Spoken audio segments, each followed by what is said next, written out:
광림교회가 2018 웨슬리 목회 세미나를 열었습니다. 이번 세미나에 참석한 옥스퍼드 선교신학원 폴 벤더 사무엘 학장은 초대교회의 진정성 있는 모습만이 인공지능 시대를 살아가는 교회가 나아가야 할 길을 안내할 것이라고 말했습니다. 추석을 맞아 음식과 민족의 정을 나누는 키르기즈스탄에 고려인들이 있습니다. 이곳에 거주하는 2만여 명의 고려인들은 민족을 잊지 않기 위해 고유의 풍습을 이어가며 명절을 보내고 있습니다. 미래목회 포럼의 고향교회 방문 캠페인이 14번째로 진행됐습니다. 고향교회 방문 캠페인은 농촌의 활기를 더하고 목회자들을 위로하며 도시와 농촌교회의 양극화 해소에 크게 기여하고 있다는 평가입니다. 여러분 안녕하십니까? 성경 속에서도 때마다 지켰던 명절들이 있었습니다. 거룩한 명절을 지키는 이유는 자신들의 역사를 기억하고 가족과 지파들 간의 새로운 유대 관계를 가질 수 있었기 때문이었는데요. 이 추석 명절에도 우리 가정에 베푸신 하나님의 역사와 은혜를 기억하는 감사의 시간이 됐으면 좋겠습니다. 기독교대한감리회 광림교회가 2018 웨슬리 목회 컨퍼런스와 세미나를 열고 급변하고 있는 인공지능 시대 속에서 복음의 역할과 사명을 모색하는 시간을 진행했습니다. 강연에서 옥스퍼드 선교신학원 폴 벤더 사무엘 학장은 초대교회의 진정성 있는 모습에서 미래시대의 길을 찾을 수 있다고 강조합니다. 조홍현 기자가 보도합니다. 영화 속에서 흔히 묘사되는 인공지능의 모습을 실제 생활에서도 심심치 않게 발견하는 이 시대. 끝없는 기술의 발전을 통해 편리함과 경제적 부를 목적으로 달려가고 있는 AI 기술은 이제 인간만이 향유하던 분야까지 서서히 침범해 미래 인류의 삶에 기대와 우려를 함께 주고 있습니다. 미래, 목회, 선교, 인공지능 시대와 복음을 주제로 진행된 이번 세미나에서는 옥스퍼드 선교신학원 폴 벤더 사무엘 학장이 강연에 나섰습니다. 그는 세상은 점차 인공지능이 주는 세속적 물질주의의 매혹에 주목하고 공동체적 가치와 윤리는 점차 망각하고 있다며 기독교가 다시금 초대교회 성도들이 핍박 중에도 놓치지 않았던 소망을 갖고 진정성 있는 공동체의 관계를 세우기 위해 힘써야 한다고 강조했습니다.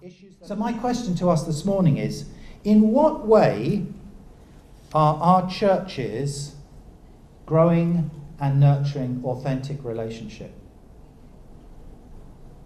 You know, it's very difficult to nurture authentic relationship when we spend all our time on our cell phone. 2년마다 광림교회 주관으로 열리는 웨슬리 목회 컨퍼런스와 세미나는 주어진 시대 상황을 직시하고 목회와 선교의 방향성을 제시하는 시간으로 진행되고 있습니다. 광림교회 김정석 담임 목사는 손에서 스마트폰을 내려놓기 힘들어하는 우리 그리스도인들의 중심에 과연 예수님을 주인으로 모시고 있는지 돌아봐야 한다며 급속도로 발전하고 있는 물질주의 가운데 복음의 본질을 더욱 깊이 알아 하나님을 만나야 한다고 강조합니다. 하나님의 자리에 지금 시대에 핸드폰이 있는 게 아니냐. 이번 기회를 통해서 우리가 좀 더 복음에 대해서 실하게 알고 깨닫고 또 전할 수 있는 귀한 기회가 되기를 간절히 소원합니다. 날마다 마음을 같이해 모이기를 힘쓰고 하나님을 찬미하며 구별된 삶의 자세로 사람들에게 칭송을 받았던 초대교회 성도들의 모습이 이제는 미래 교회의 모델로 자리하고 있습니다. C채널 뉴스 조홍현입니다. 이어서 그 밖의 교계 소식 전해드립니다. 한국구세군이 지난 20일 민족의 명절인 추석을 맞아 어려운 이웃들과 사회복지시설의 전통시장 물품 나눔 행사를 열었습니다. 이날 한국구세군 김필수 사령관은 윤석현 금융감독원장과 김창호 IBK 기업은행 소비자 브랜드그룹 부행장 등 정재계 인사들과 관악 신시시장을 방문해 상인들을 격려하는 한편 서울과 수도권 사회복지시설 28개 기관과 함께 햅쌀과 사과 등 추석 물품을 나눴습니다. 한국구세군은 매년 금융감독원과 금융기업들의 후원으로 전통시장에서 사용 가능한 온누리 상품권과 추석 제수용품을 구입해 전국 사회복지기관들에 전달하는 나눔 행사를 열며 소외계층 지원과 전통시장 활성화에 힘쓰고 있습니다.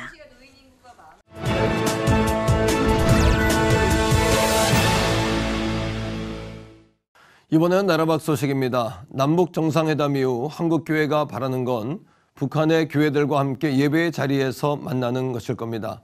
100여 년 전만 하더라도 평양은 동방의 예루살렘이었고 한반도 기독교 부흥을 이끈 기적의 땅이었는데요.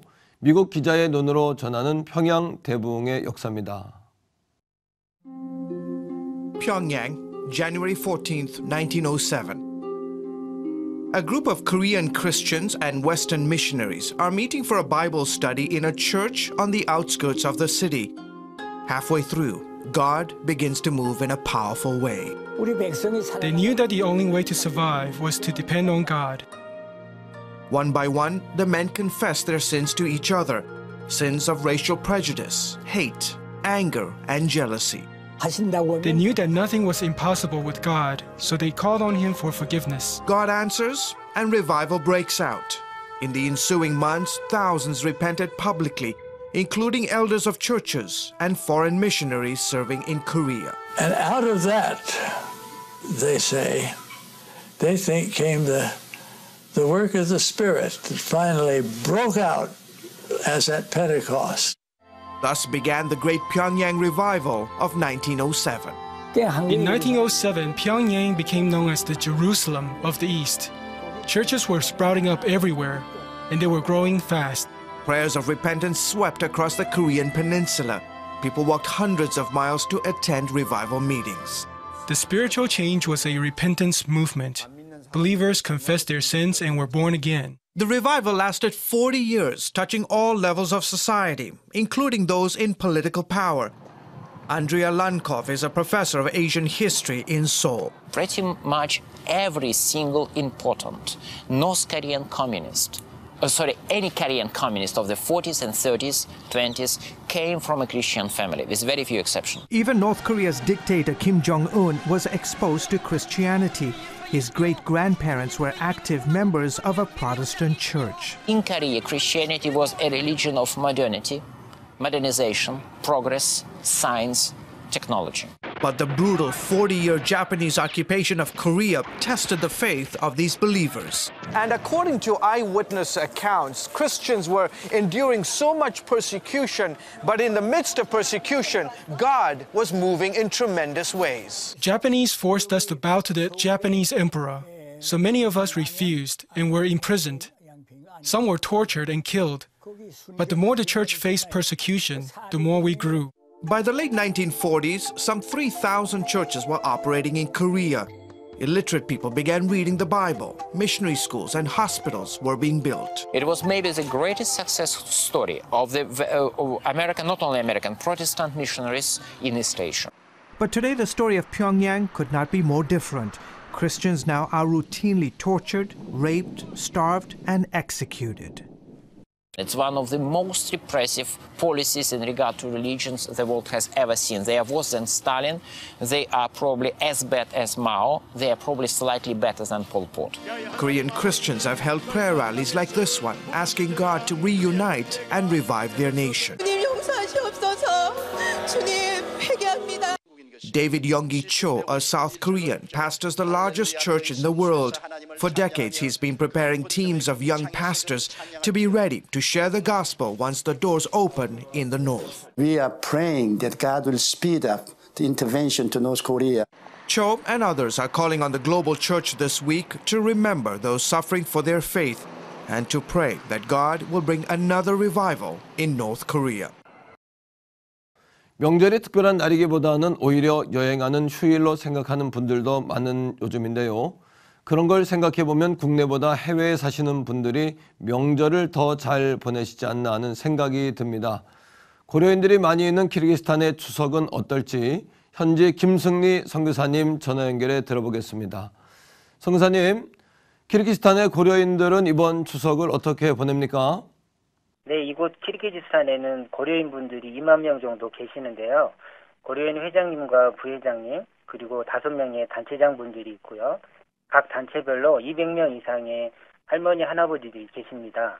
그래서 추석이면 단체장 위주로 큰 식당에서 함께 추석 음식도 먹고 춤도 추고 하면서 추석을 보내고 있습니다. 노래를 부르고 싶은 분들은 나와서 노래도 부르시는데요. 그때마다 빠지지 않는 노래가 아리랑과 고향의 봄입니다. 그리고 이곳에는 고려인 회관이 있어서 그곳에서 한국 무용과 장구 같은 민속 악기를 배우며 지내기도 합니다. 아, 그렇군요. 선교사님과 함께하는 행사는 어떤 게 있었나요? 네, 이곳에 고려인들이 함께 예배드리는 그룹이 있는데요. 이번 추석에도 한국에서 저희 팀이 와서 식사 대접도 하고 공연이나 발 마사지 같은 사역을 하고 있습니다. 그리고 지난 8월에는 고려인 할머니 100분을 모시고 큰 식당에서 식사 대접과 선물 그리고 경로잔치를 베풀어 주기도 하였습니다. 이곳의 고려인들을 생각할 때마다 제 안에 드는 생각은 빚진 자의 마음입니다. 왜냐하면 이곳의 고려인분들은 거의 대부분 독립군의 자손들이기 때문입니다. 할머니들이 이곳에서 평생 사셨지만 아직도 한국을 많이 그리워하고 있습니다. 이분들에게 대한민국이란 그저 잘 사는 남의 나라가 아니라 마음의 고향입니다. 그 마음을 조금이나마 위로해드리기 위해 저희는 이곳에 고려인 치과를 세웠고요. 이번 추석을 기념해서도 특별히 할머니들 틀니 봉사를 하고 있습니다. 현재 이곳에서 고려인분들과 가난한 키르인들에게 1000개가량의 틀니가 만들어졌고요. 남은 고려인분들에게도 혜택이 주어지도록 더 열심히 봉사할 생각입니다. 네, 운영하시는 치과도 잘 됐으면 좋겠고요. 함께하는 고려인들을 위한 기도 제목도 나눠주시면 좋겠습니다. 네, 저희 치과 이름이 토마토 치과입니다. 할머니들에게 틀니를 만들어주면 할머니들이 뭐 필요한 게 없냐고 항상 물으셔서 이곳에서 가장 저렴한 토마토를 제가 좋아한다고 했더니 할머니들이 선물로 토마토를 많이 주셔서 토마토 치과가 되었습니다. 할머니들이 틀니를 선물 받으면 조국의 틀니라고 너무들 좋아하십니다. 할머니들이 치아가 없어서 잘 못 드시지만 저희가 만든 틀니로 잘 드셔서 건강하셨으면 좋겠습니다. 그리고 틀니뿐 아니라 세라믹이나 내진 같은 더 좋은 치료를 해주고 싶은데 형편상의 어려움으로 좋은 서비스를 해주지 못하는 것 같아서 미안한 마음이 많습니다. 고려인 분들에게 모든 치료를 하는 고려인 전문 치과로 거듭나려고 하는데 여러분의 기도가 필요합니다. 그리고 고려인 분들에게 치과 치료뿐 아니라 김치 만들기 같은 한국 음식을 통한 고려인들 섬기기와 가난하고 불쌍한 고려인들에게 직접 다가가기 위한 계획을 하고 있는데 잘 준비되어질 수 있도록 많은 기도 부탁드립니다. 네, 계획하신 모든 일들이 주 안에서 은혜롭게 잘 진행되길 저희도 함께 기도하겠습니다. 성사님 말씀 감사합니다. 네, 감사합니다.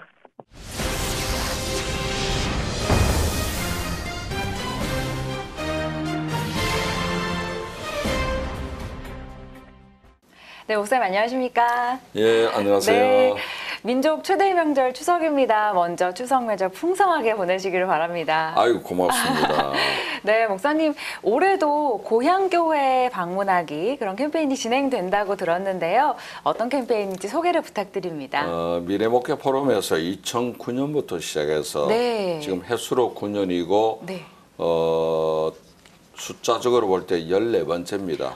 구정, 추석 네. 해서 14번째인데 명절 때마다 네. 시골에 내려가는 우리 성도들이 그냥 고향에 계신 부모님 찾아뵙듯이 네. 그 지역에 있는 교회를 들려서 예배 참여하고 네. 목사님께 인사드리고 시골 부모님께 선물 들고 가듯이 네. 목사님께도 선물을 꼭 들고 가서 네. 한번 사진도 찍고 위로해드리면은 목사님이 네. 힘이 될 것이다. 네. 이런 입장에서 시작했습니다. 네, 현재 이 캠페인에 참여하는 교회가 얼마 정도나 될까요?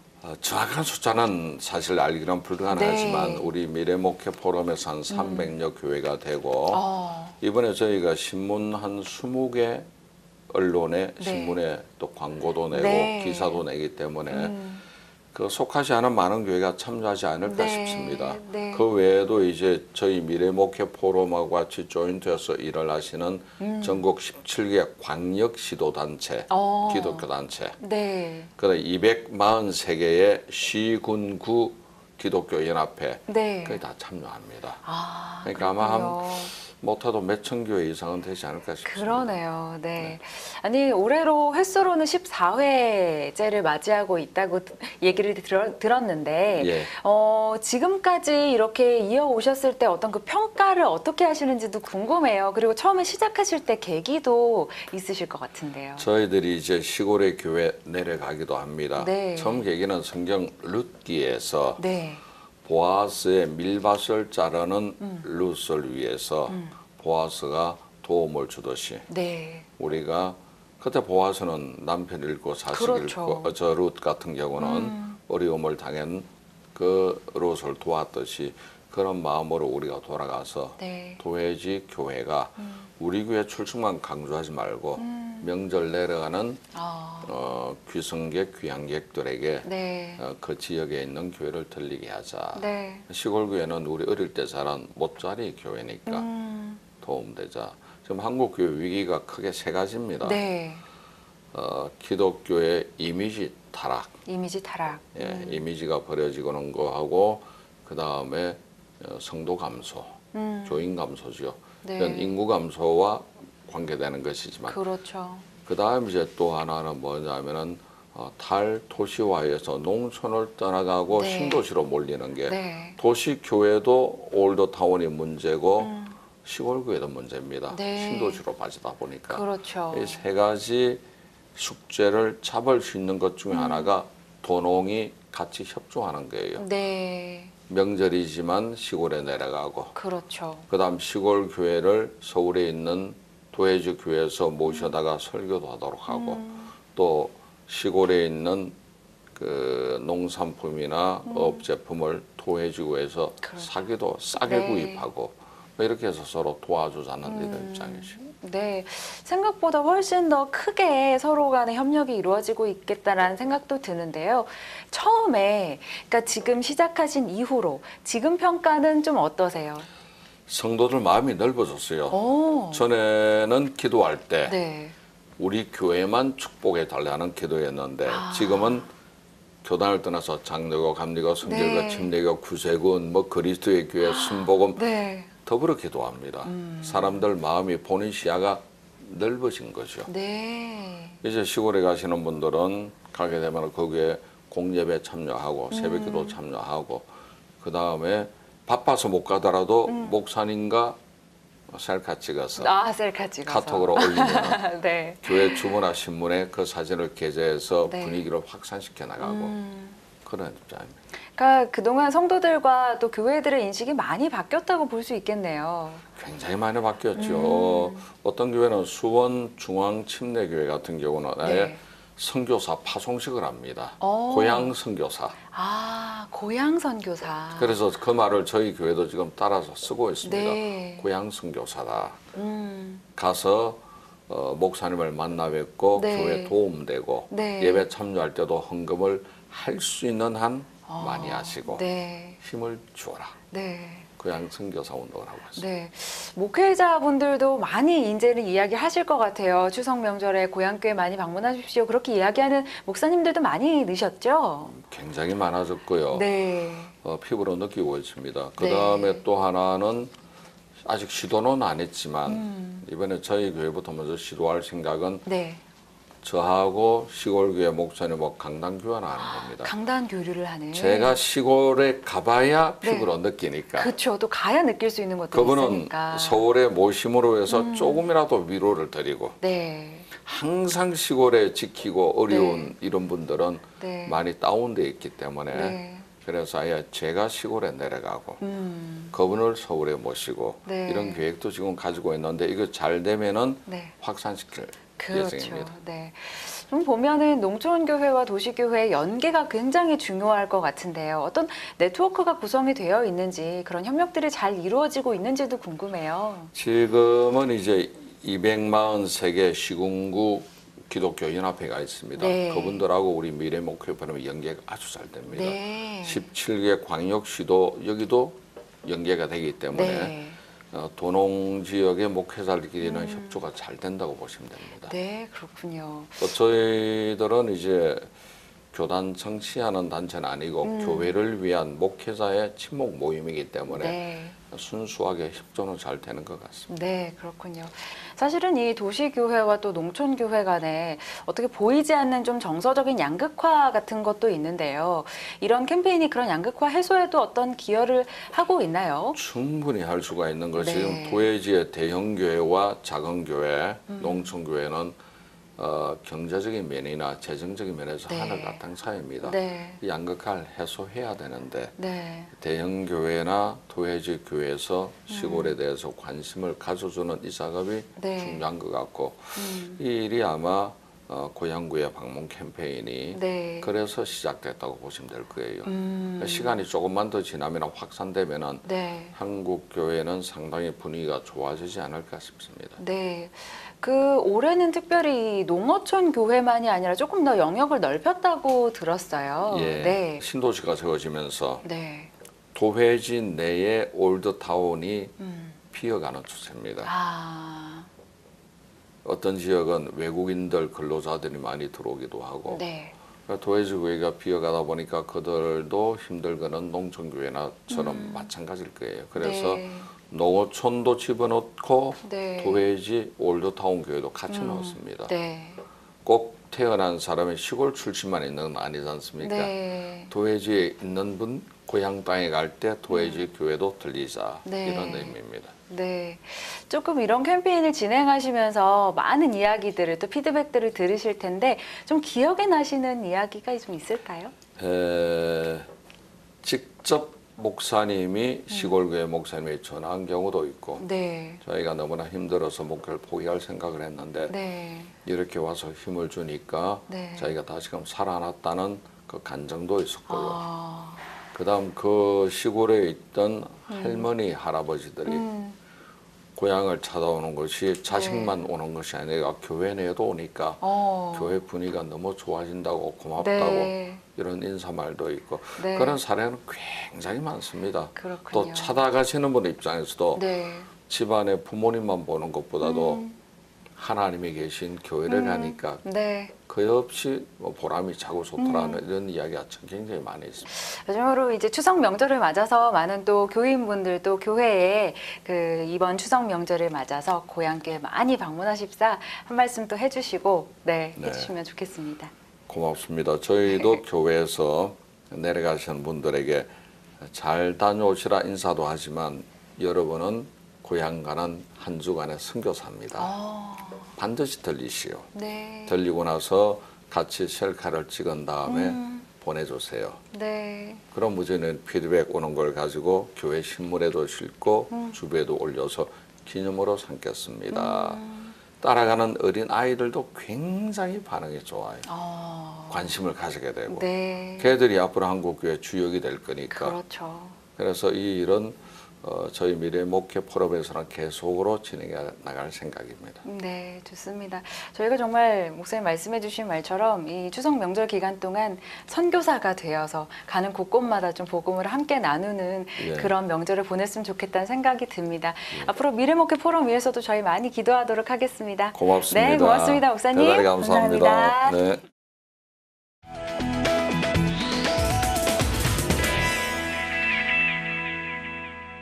추석 연휴 기간에도 쉬지 못하고 일을 해야 하는 분들도 많이 계십니다. 우리 주위의 고마운 분들을 잊지 않아야겠고요. 어느 곳에 계시든 동일한 은혜 가운데 보내는 추석 명절이 됐으면 좋겠습니다. 오늘 순서는 여기까지입니다. 시청해주신 여러분 고맙습니다.